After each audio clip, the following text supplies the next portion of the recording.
I am Samuel Emmanuel. Today I will do the speech about the figurative light and darkness. The main reference verse is 1 Thessalonians chapter 5 verse 1 to 6. What is the true meaning of the figurative light? The light that the Bible speaks of is the word of life. In John chapter 1 verse 1 to 5, it says that the word from the beginning was God, and in him was life, and this life was the light of all mankind.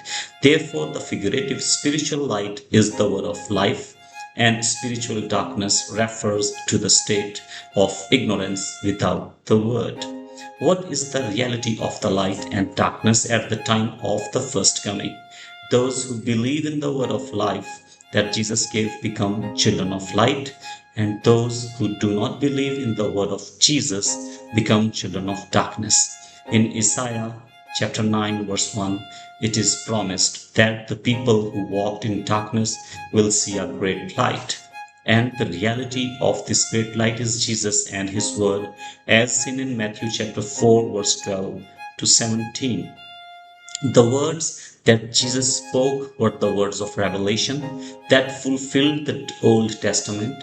And as in John chapter 3, verse 18 to 20, those who believe in the words of Jesus, who is light, become children of light, and those who do not believe become children of darkness. Likewise, as we saw in 1 Thessalonians chapter 5, verse 1 to 6, there will be a division between light and darkness at the second coming. At the second coming, those who believe in the words of revelation that the New Testament fulfilled will become children of light, and those who do not believe will become children of darkness. Even if you are a believer, you must fully believe and understand the prophecies of the New Testament and the words of revelation that fulfilled these prophecies in order to become children of light.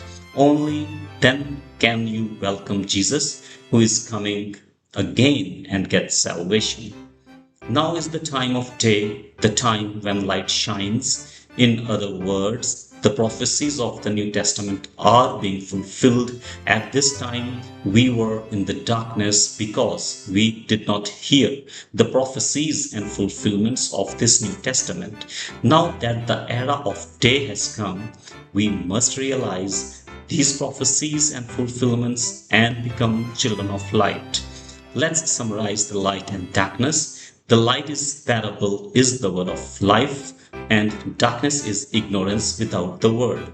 The revealed word is like light in the darkness, and it is spread through the promised pastor who came as the true light, like Jesus promised in the Old Testament. Let us all become children of light who can go to heaven with the word of life that is light.